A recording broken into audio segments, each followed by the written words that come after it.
Saturday evening at the Williams house on the outskirts of Fresno was filled with pleasant bustle. Robert Williams sat in his favorite armchair in the living room and watched with satisfaction as his family prepared for tomorrow's celebration. The 60-year-old man with graying hair and the calloused hands of a factory foreman felt like a happy father, even though he and John were not related by blood. 24 years ago, he married Dorothy when her son was only 8 years old. At the time, little John looked at the new man in the house with suspicion, but Robert patiently won him over. He taught the boy how to fix his bike, helped him with his math homework, and took him to local baseball games. Gradually, his distrust turned into affection, and then into genuine filial love. Now that once shy boy had grown into a successful 32-year-old man. John sat on the sofa next to his fiancée, Mary, and talked enthusiastically about their honeymoon plans. Robert looked at his stepson with pride. Who would have thought that the son of a simple nurse and a factory foreman would start his own IT company and earn money that his adoptive father could never have dreamed of? Mary Smith sat with her legs elegantly tucked under her and listened attentively to her fiancé. The 30-year-old woman with chestnut hair and intelligent brown eyes worked as a manager at one of the city's major banks. They had met a year and a half ago at a business conference, and Robert knew at first sight that John was head over heels in love. Mary was exactly the kind of woman he dreamed of seeing next to his son. Smart, beautiful, educated, and without the snobbery of the rich. Dorothy Williams bustled about the kitchen, preparing dinner for tomorrow's guests, who would arrive after the ceremony. The 58-year-old woman with short hair and a white coat, which she had not taken off after her shift at the hospital, periodically peeked into the living room and smiled as she looked at the young couple. "John, dear, did you pick up the suit from the dry cleaners?" she asked, drying her hands with a towel. "Of course, Mom." "Everything's ready. Robert, did you check if the car will start tomorrow? I don't want to be late for church because of your old Ford's whims." Robert smiled and patted his son on the shoulder. "Don't worry. I stopped by Tom's auto shop yesterday and had everything checked. The car will get you to the altar on time." Mary smiled warmly at her stepfather. "Robert, I am so grateful to you and Dorothy for everything. You have accepted me as your own daughter. I don't have parents myself, and it's very important for me to feel the support of a family." Robert's heart was filled with warmth. He sincerely loved this woman who made his son happy.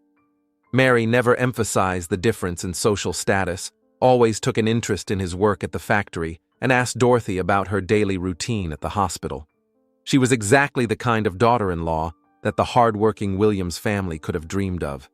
"Mary, dear, you are already our daughter," said Robert, "and tomorrow it will become official." John hugged his bride around the shoulders. "Tomorrow a new life will begin. I am so happy to have met you. I never thought it was possible to love someone so much. And I never thought I would meet a man who would understand and support me in everything," replied Mary, kissing her fiancé tenderly on the cheek. Dorothy wiped away a tear with the corner of her apron. "My dear children, I am so happy for you." "Robert, do you remember how worried we were when John was in school? We wondered if he would find his place in life. And now, look, he has a successful business and a beautiful bride. How could I forget?" Robert ruffled John's hair, just as he had done when he was a child. "How many times did I tell you, study hard and life will reward you? Isn't that right?" "It's true," John agreed, "although at the time, it seemed to me that you were just nitpicking with those lessons." "It was parental wisdom," Robert laughed. "I could see you had a bright mind. I knew you would go far." Mary listened with interest to the family memories. She enjoyed watching the warm relationships in this family. Robert was truly a father to John, even though he wasn't his biological father. And Dorothy treated her with the kind of maternal care that Mary had been deprived of since childhood. "Tell me more about John's childhood," she asked. "I'm so interested in learning more about him." Dorothy sat down on the armrest of her husband's chair. "Oh, there are many stories. I remember when he was 10, he decided he would become an inventor and tried to make a robot out of an old radio and a kitchen mixer. He almost burned the house down. And when he was 14, he bought a used computer with all his savings, Robert added. I thought he was wasting his time sitting at it all day. But it turned out he was learning to program. And he was right to do so, said John. That's when I realized what I wanted to do in life. And now you have your own company, Dorothy said proudly. I remember how you explained mobile apps to me. I still don't really understand them, but I know it's a profitable business. Mary laughed. Dorothy, don't worry. I work at a bank, so I'm used to financial matters, but even I have a hard time understanding some of John's IT stuff. The main thing is that you understand each other, Robert wisely remarked. Time flew by unnoticed as they talked. Dorothy set the table, and the family had dinner in a warm atmosphere. They talked about tomorrow's ceremony, discussed the guest list, and recalled funny moments from their lives. Robert felt like a truly happy father of the family. After dinner, Mary helped Dorothy clear the table, while Robert and John went out onto the porch. It was a warm evening with a light breeze that carried the scent of orange blossoms from the neighboring yards. Tomorrow is a big day, son, Robert said, taking out a pack of cigarettes. Yes, I still can't quite believe I'm getting married, John replied. It seems like just yesterday I was a teenager, and today I'm starting a family. Robert took a drag and looked up at the starry sky. Time flies. I want to give you some advice, John. I know you're a grown man, a successful businessman, but let an old fool share his experience. Of course, Robert. Your opinion is very important to me. First and foremost, always be honest with your wife. Even if the truth can hurt, lies hurt more. Second, never go to bed without making up.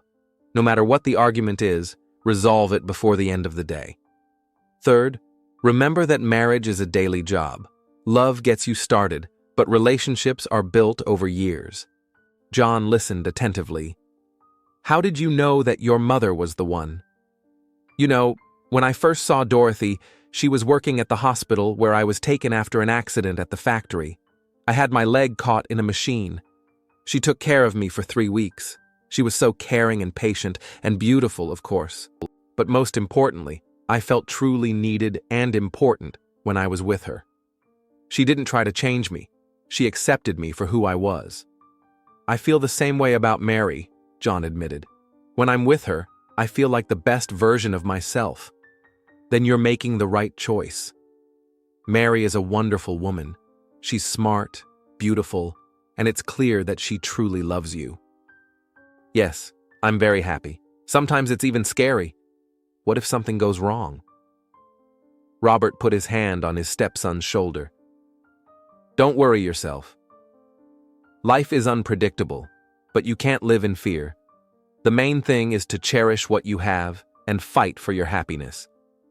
Thank you, Robert. For everything, for accepting me as your own son, for your support, for your advice.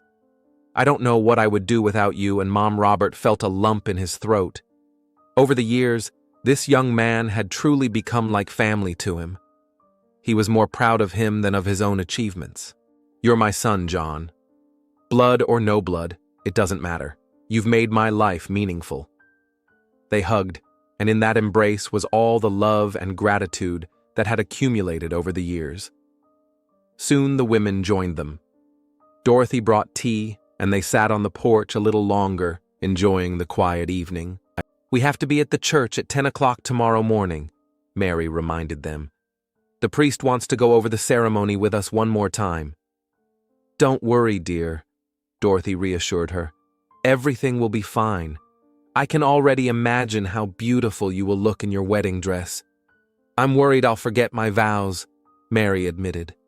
You won't, John said confidently. And if you do, I'll prompt you. We're a team now. Robert listened to their conversation with a smile. Tomorrow, his boy would become a husband and start a new chapter in his life.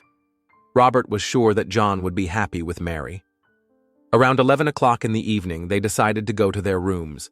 Tomorrow promised to be a long and eventful day. Good night, everyone, Mary said, rising from her chair. "See you at the church." "Sleep well, dear," Dorothy wished her, "and don't worry.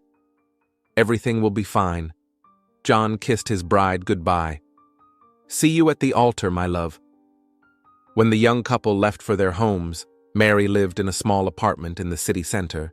Robert and Dorothy were left alone in the living room. "I can't believe our boy is getting married tomorrow," Dorothy said as she cleared away the cups. "Yes, time flies. It seems like just yesterday he was learning to ride a bike, and today he's starting a family. I like Mary so much. She's perfect for John. I like her too. You can see that she truly loves him, and she has accepted us as family.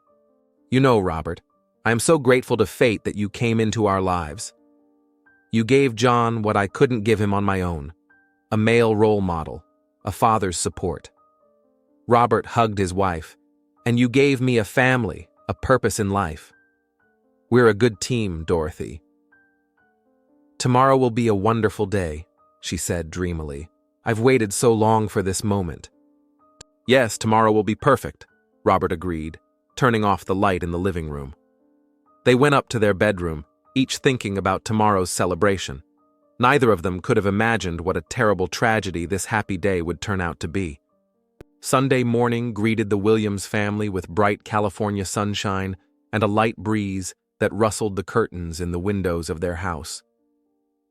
Robert woke up at 6:30, as he usually did on weekdays before his shift at the factory. The habit of getting up early had taken root over decades of working life, and even on weekends, his biological clock worked flawlessly. He got up quietly so as not to wake Dorothy and went to the kitchen to make coffee. The day promised to be special, and Robert wanted everything to go perfectly. While the coffee maker bubbled, he stood at the window and looked out at his small, neat yard with its trimmed lawn and flower beds, which were Dorothy's pride and joy. "Are you awake already?" He heard his wife's sleepy voice behind him. "I'm nervous, I guess," Robert admitted, pouring coffee into 2 cups. "Today is a big day." Dorothy came up behind him and put her arms around his shoulders. Even after 24 years of marriage, she still found comfort in her husband's strong embrace. "Everything will be fine, dear. John is marrying a wonderful woman. What could go wrong?" "Nothing, of course," Robert smiled, although some inexplicable anxiety had been with him since morning. "Just a father's worries." They had a leisurely breakfast, discussing the final details of the upcoming celebration. John was supposed to arrive at 9 o'clock so they could go together to St. Paul's Church, where the wedding ceremony was scheduled for 10 o'clock. Mary was to arrive separately with her friends, who were helping her with the final preparations. Robert put on his best dark blue suit, bought especially for the occasion. Dorothy chose an elegant beige dress and a pearl necklace that her husband had given her for their 20th wedding anniversary. They both understood the importance of the moment and wanted to look worthy of their position as the groom's parents. At exactly 9 o'clock in the morning, John's white sedan pulled up to the house.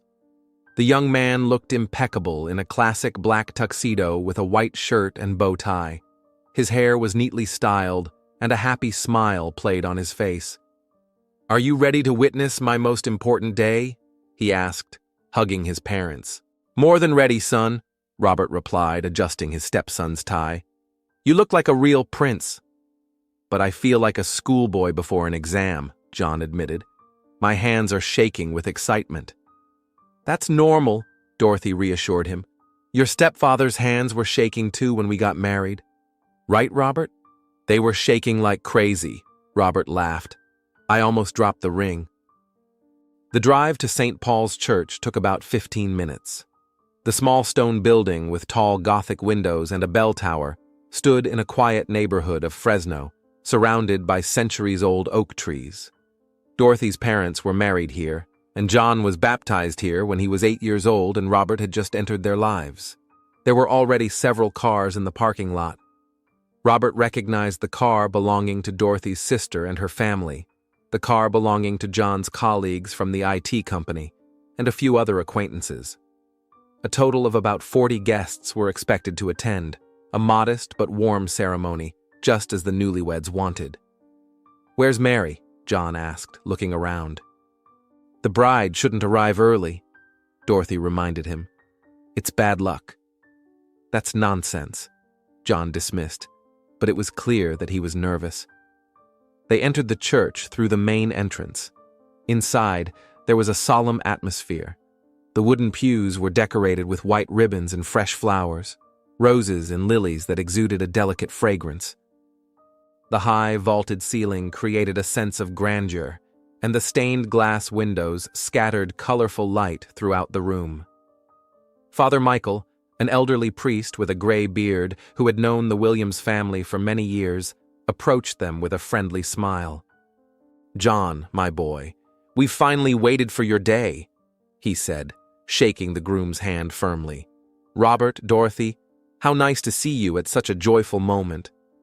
"Thank you, Father Michael," Robert replied. "We are very excited." "That's natural. Marriage is one of the most important sacraments in a person's life.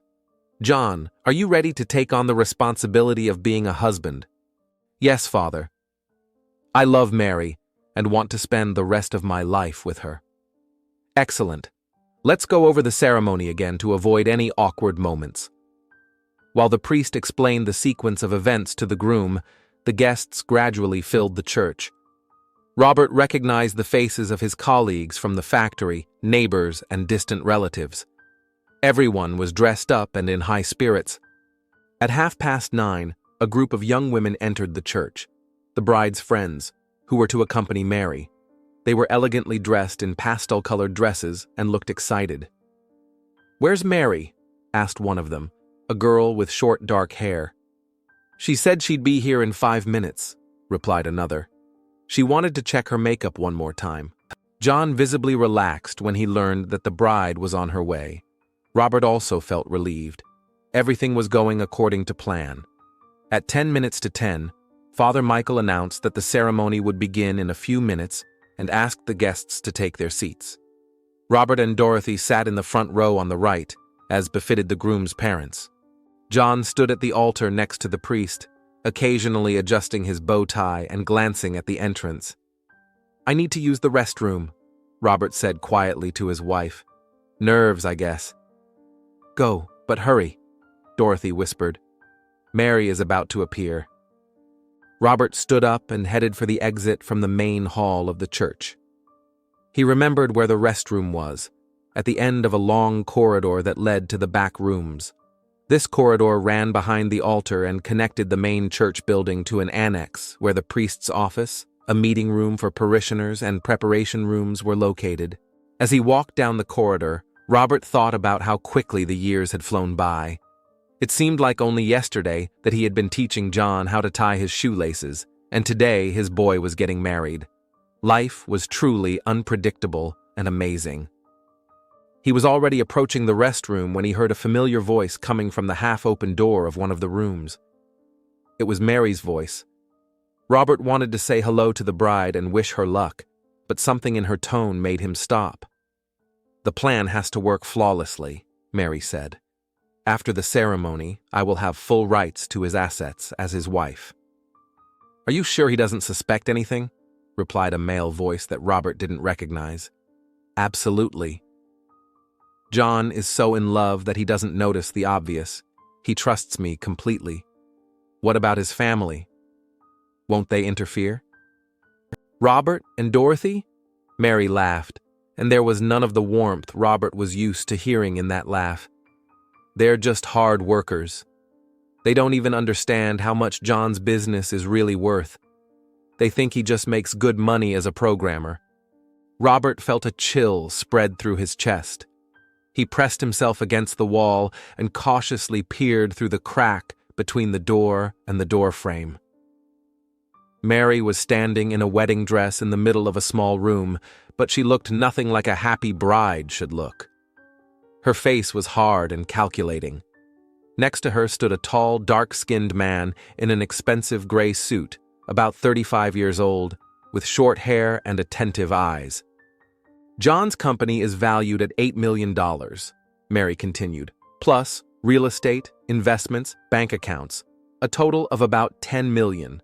After the divorce, I'll get half, but that's not enough. So you'll sign a power of attorney for me to manage the assets under the pretext that I'm your financial advisor, said the man, and then we'll gradually transfer everything to offshore accounts. Exactly, David. John is so busy with his projects that he's hardly interested in financial matters. He'll entrust me completely with managing the family budget. Robert felt the ground slipping away from under his feet. The woman he loved like a daughter, whom he admired, was planning to rob his son. And not just rob him, completely destroy his life. What if he suspects something? David asked. He won't. I'll be the perfect wife for the first 6 months. I'll cook his favorite meals, take an interest in his work, support him in everything, and then I'll gradually take control of the finances. I'll say I want to help him focus on his business. Clever. And then what? When will we withdraw the money? Then I'll file for divorce. I'll say that we're not right for each other, that I'm not ready for family life. I'll get my half according to the law and disappear. And whatever extra we manage to withdraw will be our bonus. David moved closer to Mary and put his hands on her waist. You're incredible, baby. Beautiful and ruthless. That's the kind of woman I like. And I like men who know how to make money without getting their hands dirty, she replied, wrapping her arms around his neck. They kissed passionately, and Robert felt like he was going to throw up. This kiss was full of real passion, unlike the chaste embraces he had seen between Mary and John. I have to go, Mary said, pulling away from David. The ceremony is about to begin. Good luck, my dear.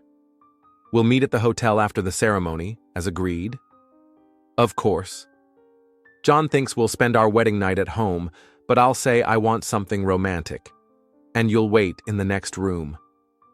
You're disgusting, Robert whispered, unable to listen any longer. He quietly moved away from the door and quickly made his way back to the main hall of the church. His heart was beating so hard that he was afraid it would be heard. His hands were shaking and his mouth was dry. What should he do?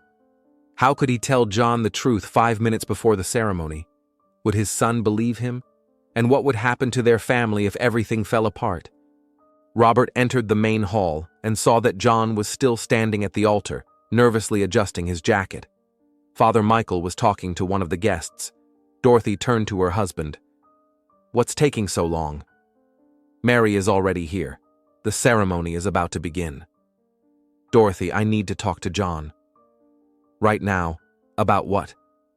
The ceremony is starting. It's very important. Trust me. Robert approached the altar and touched John's sleeve. Son, I need to talk to you. Right now, Robert? What's wrong? You look pale.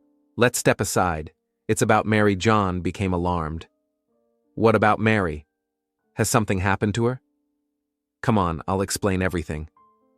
They moved to a corner of the church, away from prying eyes. Robert took a deep breath and looked his stepson straight in the eye. John, I just overheard Mary talking to some man. She's planning to rob you. Get married, get access to your money, and disappear. John looked at his stepfather in bewilderment. What are you talking about? That's nonsense. I heard it with my own ears. She was talking to a man named David. They plan to transfer your money to offshore accounts, and then she'll file for divorce and get half of it by law. Robert, are you crazy? Mary loves me? No, son, she doesn't. I saw her kissing that David guy. It was passionate, not a friendly kiss. John turned pale, but continued to shake his head. It can't be. You're confused. You misheard something. John, listen to me. She called you naive, said you didn't suspect anything. She said your company is worth $8 million, and she knows about all your assets. Enough, John said sharply, his voice louder than he intended. Several guests turned in their direction. Son, I understand this is a shock, but we have to cancel the ceremony. Cancel? You want me to cancel the wedding because of your delusional suspicions? It's not delusional. I'm not some kind of lunatic who would make this up. Dorothy approached them with a worried look on her face. What's going on here? Why are you arguing? Robert claims that Mary wants to rob me, John said bitterly. What? Dorothy looked at her husband incredulously. Robert, what nonsense are you talking about? Dorothy, I heard it with my own ears. Mary was talking to some man. They're planning to steal John's money. Mary is a wonderful girl, Dorothy said firmly. She loves our son. Robert, maybe you misunderstood something? I understood everything correctly. Robert began to raise his voice. She called us simple workers who don't understand how much John's business is worth. Robert, stop, John asked. You're embarrassing our family in front of all the guests. Indeed, their conversation had already attracted the attention of many of those present. People turned around and whispered among themselves. Father Michael approached them with a concerned look on his face. John, I'm your father. Don't you trust me? Stepfather, John said coldly, and those words hit Robert harder than a physical blow. John, Dorothy exclaimed, how can you say that? How should I say it, Mom? Robert is trying to ruin the happiest day of my life with some crazy accusations. What's going on? Father Michael asked as he approached the family. Nothing special, Father, John replied. Just pre-wedding nerves. Robert grabbed John's arm. Son, please believe me. Go talk to Mary yourself. Ask her about David. Let go of me, John said, freeing himself from Robert's grip. I'm marrying Mary, and no one is going to stop me. Not even you. John, think about it. Why would I make something like that up? What would I get out of it? I don't know, Robert. Maybe you just can't accept that I've grown up and am starting my own family. These words hurt Robert deeply. Did John really think that? For God's sake, John, I want to protect you. Protect you from the woman you love? From happiness? From a fraud and a con artist? Enough, John shouted. Shut up and don't interfere with my happiness. Silence hung in the church. All the guests now looked openly at the groom's family. Even the organist stopped playing. Robert felt humiliated and devastated. Robert, dear, Dorothy said quietly, maybe you really misunderstood something? Mary is such a sweet girl. You don't believe me either, Robert asked bitterly. I just can't believe Mary is capable of such a thing. I see, said Robert. So, to you, I'm a lunatic who makes up stories. Robert, don't be dramatic, John asked. Just calm down and don't disrupt the ceremony. Don't interfere? Robert repeated. I was your father for 24 years, and now you're telling me not to interfere? You're not my real father, John said, and those words finally broke Robert. John, Dorothy exclaimed, how can you? It's true, Mom. Robert is a good man, but he's not my father, and he has no right to interfere in my life. Robert felt something break inside his chest. All these years, all the love, care, and worries, did it all mean nothing? All right, he said quietly. If I'm not your father, then there's no reason for me to stay here. Robert, don't go, Dorothy pleaded. Why should I stay? To watch John make the biggest mistake of his life. The only mistake was trusting you, John said. Robert nodded and headed for the exit. At the door, he turned and looked at John. By the time you realize I was right, it will be too late. But I will still love you, son, because you are truly my son, even though we are not related by blood. He left the church and got into his car. His hands were shaking as he started the engine. In the rearview mirror, he could see the guests returning to their seats and Father Michael saying something to John. Robert slowly drove out of the parking lot. The house was only a 15-minute drive away, but the road seemed like the longest he had ever traveled. He couldn't believe that everything had fallen apart so quickly. An hour ago, they had been a happy family, and now, after parking his car at home, Robert sat for a few minutes, trying to collect his thoughts. What should he do? How could he save John from this con artist? And was it even possible to save someone who didn't want to be saved? He went into the house and changed into his work clothes. He had a bottle of hydrochloric acid stashed in the utility room at the factory, left over from the last equipment repair. Maybe if Mary found out that her plans had been exposed, she would give up her intentions? Robert took his car keys. He needed to go back to the church and try to talk to this woman again. Maybe he could convince her to leave John alone. After Robert left, an awkward silence hung over St. Paul's church. The guests looked at each other, not knowing how to react to the family conflict they had unwittingly witnessed. John stood at the altar, his face pale, trying to control his emotions. Dorothy sat in the front row, dabbing her tears with a handkerchief. Father Michael approached the groom and asked quietly, "John, maybe we should postpone the ceremony? Give everyone time to calm down?" "No," the young man replied firmly. "We'll go ahead with the wedding now." "Robert is just overexcited. Pre-wedding nerves must be contagious." The priest nodded, though he still had his doubts. Over his many years of service, he had seen his share of family dramas, and something told him that the quarrel between Robert and John was not a simple misunderstanding. At that moment, Mary entered the church accompanied by her friends. She looked stunning in a snow-white dress with a long train and a lace veil. A bouquet of white roses and lilies completed the image of the perfect bride. But John, looking at her, suddenly felt a strange uneasiness. "Darling, what's wrong?" Mary asked, approaching her groom. "Where's Robert? And why does everyone look so upset?" "A small misunderstanding," John replied, trying to smile. "Robert, he left. But we'll hold the ceremony without him." "Left? But why?" John didn't know how to explain. Could he tell the woman he loved that his stepfather had accused her of fraud? It would be humiliating for both Mary and himself. "I'll tell you later. Right now, the most important thing is our wedding." Mary nodded, but something flashed in her eyes that John thought looked like relief. Why was she glad Robert wasn't there? Father Michael raised his hand, calling for silence.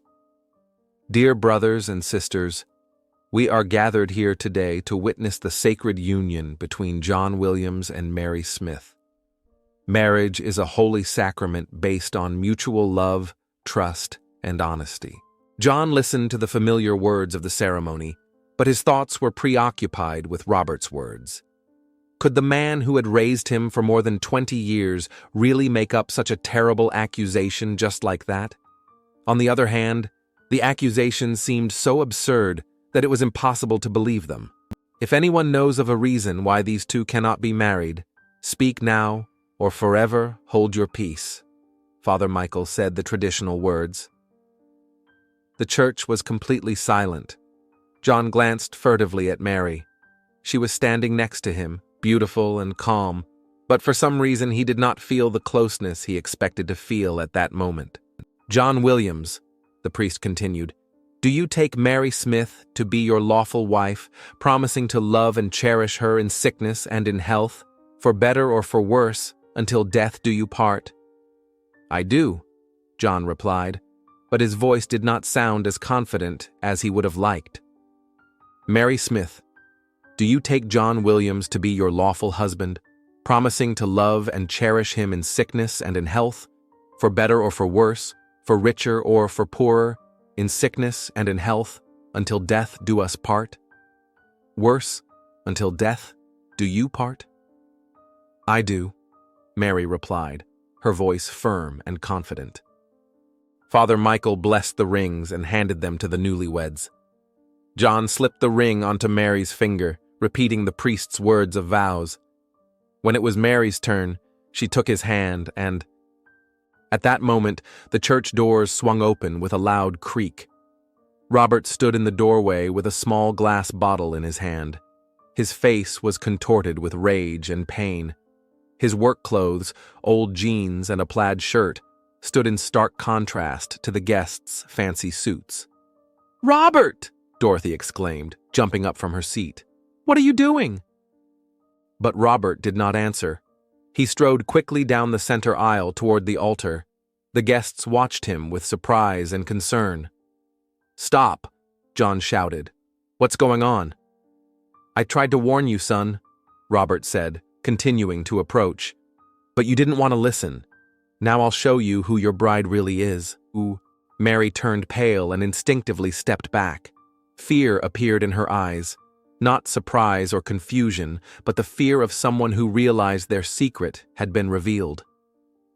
"Robert, you're scaring me," she said in a trembling voice. "What are you talking about?" "Your plans to rob my son," Robert shouted. "Your accomplice, David. How you're going to steal $8 million. The guests gasped. The figure of $8 million made a strong impression on them.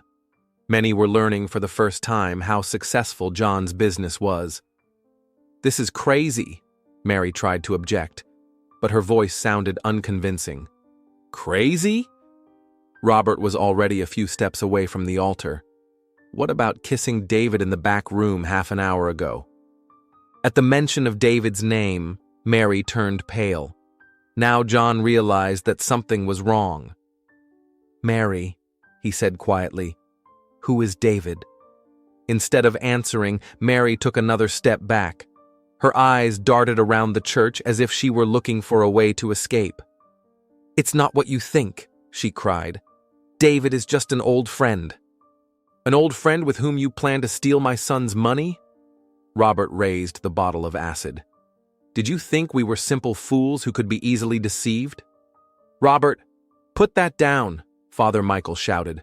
"What do you have in your hands?" "Hydrochloric acid," Robert replied without turning around. "The same acid this creature was going to use to dissolve my son's happiness." The guests began to rise from their seats, preparing to flee.